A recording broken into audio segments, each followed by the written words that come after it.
Now, is this father-son time? Or is this them playing with themselves? Hello everybody, and today we are taking a look at the new Clone Trooper mold as seen in the Clone Wars, or at least that's what they say. This is a beautiful Black Series figure, so much so I already had to get 1 and 2, and because it's an army builder I can justify getting multiple. Now let's open up this bad boy. But before we do that, let's look at a nice little box, and while we're doing that, hit the like, hit the subscribe if you want to see more figures and all that fun stuff. As you can see, the box is very pretty. It's still in the fully boxed, not plastic window, so this thing could be absolutely shredded on the inside with no paint, and it could be an abomination to society, and we wouldn't know. Have to say though, the box art is pretty nice. But what we lose in comparison is not knowing what's on the inside. But speaking of what's on the inside, I think it's time we very safely acquire the figure. Usually there's when there's plastic, there's like a tab here that you can safely remove. So in this case, see this little piece of tape here, you completely ignore that, right? Because what that'll do is that'll rip and take the top layer off. So you've got to go around it instead. See? And then that tab opens up itself. And then you can just open away. Very nice. And now the figure is almost safely removed. I wasn't going to show this off, but this just looks like he's in a body bag, and that's just kind of like, based on the fact that he's a clone trooper, I think that's one, kind of fitting, but two, just hilariously morbid.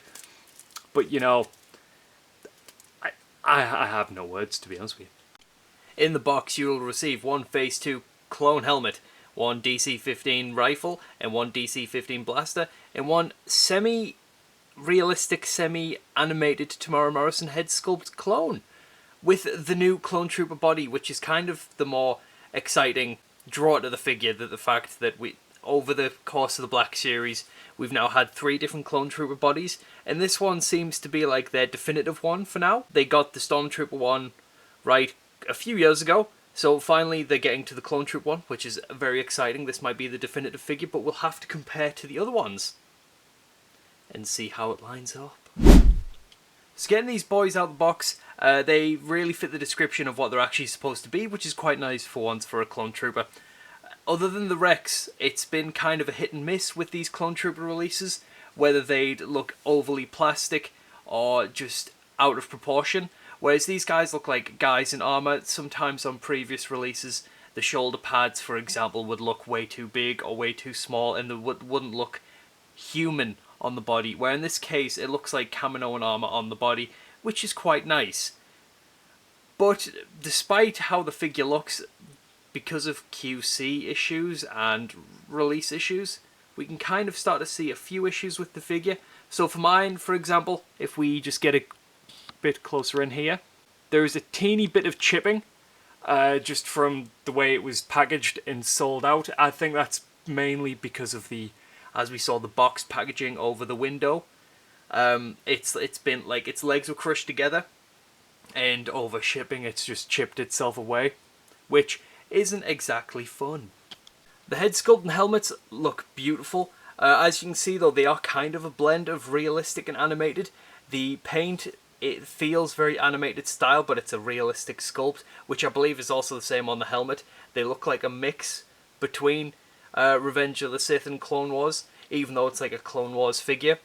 As you can see, there's like the black pinstripe along his helmet and the grey, which usually is not on the Clone Wars figure.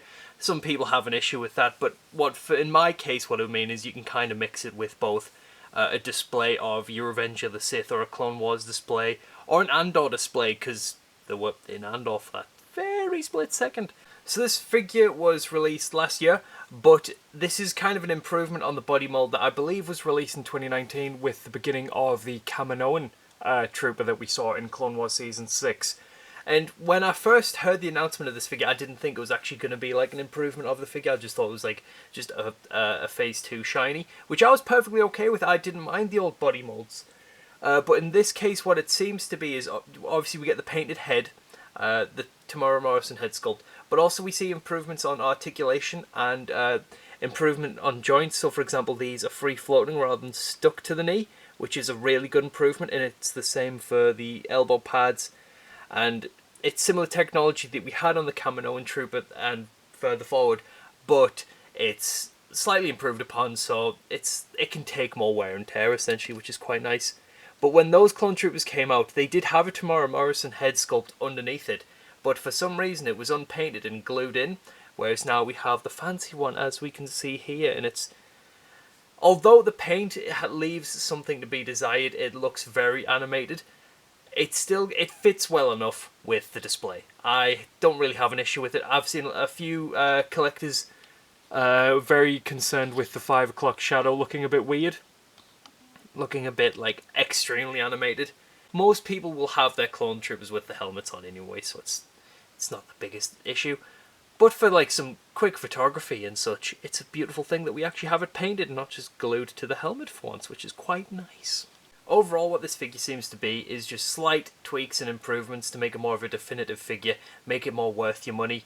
There's slight additions to extra trigger fingers on the hands. It used to just be one trigger finger, one gripping hand, whereas now it's both. So you can kind of just do whatever you want with him. His articulation seems a lot more easier to use, as we'll see later on. It's not perfect just yet. I don't know if it is just me, but front on, it looks extremely flat. And I don't know if that is just my lack of depth perception with my disability, or if it's the one colour plastic. But I don't know, it just when it looks front on, and it was the same with the previous helmet, it loses its silhouette from side on because of the natural hidden shadows, because of the depth. It looks beautiful, it looks great. But front on, it looks very flat, and I can't really explain why. A massive positive is, though, his joints are so much more fluid, and getting them in the right positions are so much nicer and easier to do. So much so, like, shouldering his rifle is so much easier to do, and looks more real compared to the previous releases. Getting those joints to work the way you want it took a lot of faffing on, and sometimes wouldn't make it, like, at all.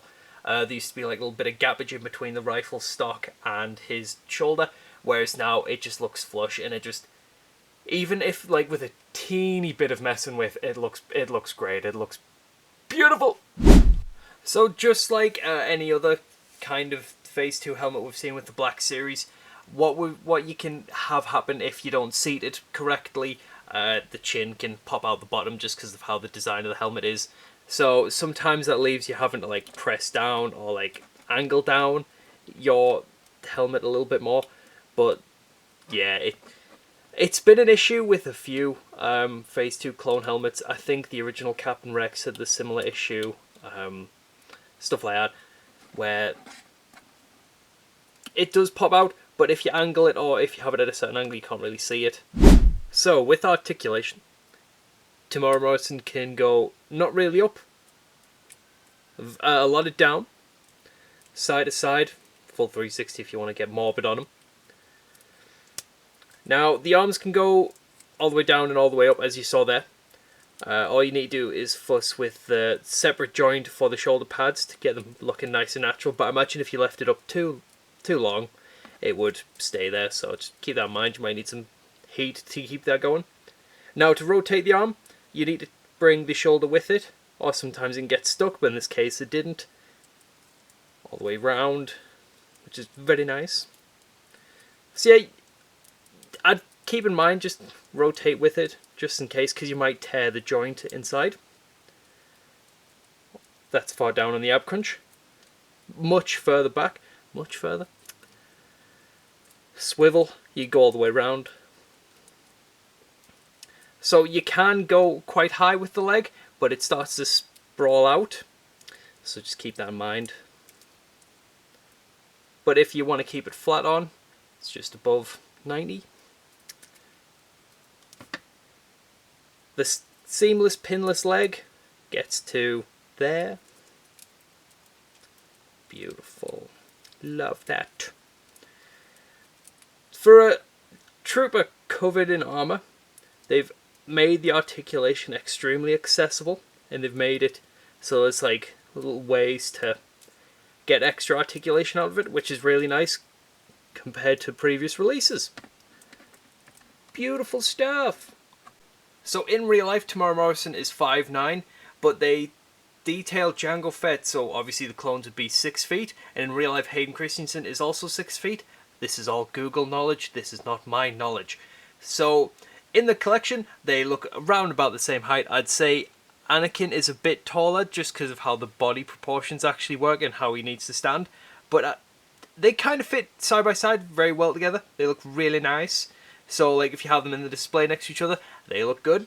Although I'd say the previous body mold, the slightly changed body mold of the Bad Batch Coruscant Trooper, is a teeny bit taller. In a display they look perfectly fine side by side. I'd say they look very fun next to each other. You could use them in photography together and it would work just fine. Next to the OG body mold though, it's starting to show its date. The joints are kind of sticking out. It doesn't articulate as well. The silhouette doesn't really match, and the helmet is awful in comparison. So you could get away with shots with them together, don't get me wrong, but if you're more of a stickler for clones looking exactly the same, it'd be a bit rough to get by. And you cannot have a Clone Trooper video without your good boy Rex, so I got out the Bad Batch variant that they released after the, I guess, the Clone Wars variant of Rex. And although they kind of fit well next to each other, you can see the articulation differences as you can see the pins in the legs. You can see, well, the pins everywhere, to be honest. But also the paint difference, and that's not the Clone Wars version that I do also have. That is the Bad Batch version, so he's more beat up. He's more yellowed in comparison to the whiter plastic of the shinies. Face-wise, though, you can start to see what I mean in terms of the more animated paint style. It doesn't look like the face printing as much. It looks more like just regular paint. And although it isn't as shiny as some of the face printing technology that we've seen with, as you can see, the Bad Batch Rex here, it's just a different style of way of doing it. It's probably cheaper to do, and it's probably, especially when you're wearing a helmeted character such as a Clone Trooper or Rex, you're not going to see it as often, so why put face printing technology on? It's just something to keep note of. It looks definitely much more animated, and with this being a Clone Wars figure, technically speaking, it fits better. But also, just as a quick reference there, as I was talking about earlier with the Phase 2 helmet and the chin popping down, you can see it plain as day there as well. But I also want to get out the Bad Batch version of Rex because I want to know your thoughts on what did everybody think of the Bad Batch Season 3 trailer. I'm not going to say anything. I might do a separate video on that completely, but we'll see. But actually, no, I am going to say something. I'm very excited. I'm also terrified because the likelihood of all of them not dying is it's slim. Yeah, it's very slim. So I'm going to do something horrible. I'm going to compare clones and stormtroopers. But also, I wanted to put the clone's daddy, George, next to him. So, when they released the Rogue One Stormtrooper body mold, I honestly thought it was probably one of the best figures in the line at the time.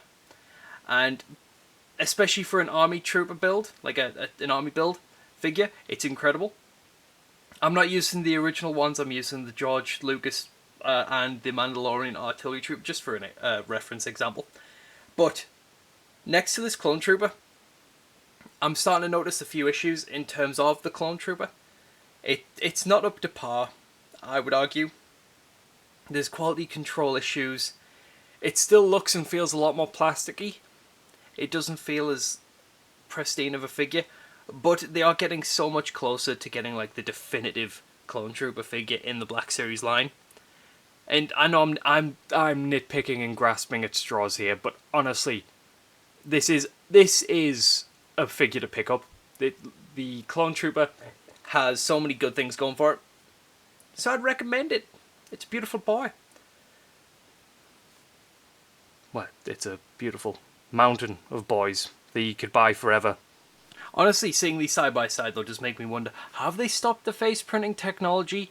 Or is it just way more subtle? I honestly can't tell. It does look more like paint rather than a print. Or like at least an airbrush, I guess. It doesn't look like the quote-unquote face printing technology we've seen from Hasbro previously. But as it's an animated figure, maybe that's the whole point. I'm not going to hate on it because I'm going to wear the helmets more often than not. But it's just something to reference, something to look. So let me know what you think of this figure. Is it an addition to your collection, or is it something to wait till the next remold in the next couple of years happens? Personally, I love it despite all the quality control issues, and despite potentially the missing face printing. But in comparison to what we had to the last Clone Trooper, which was literally a white head sculpt underneath the helmet, I think it's quite a good addition. Oh, post-recording, Chris talking. This is what I meant by there's a white head sculpt underneath the helmet. There's literally an unpainted head sculpt underneath the helmet. I should have said that rather than just a white head. There's literally an unpainted Tamara Morrison head sculpt under there, which is really weird. But now we know why. They were lazy. But before we leave, I think it's time we do the boys some justice and not just have a white background on a white figure, which probably makes looking at the details really hard. I think it's time we do some spicy little photography. So before we go, I hope you enjoy. Remember to like if you liked. Much love. May the force be with you. So George, take it away, buddy. He completely missed.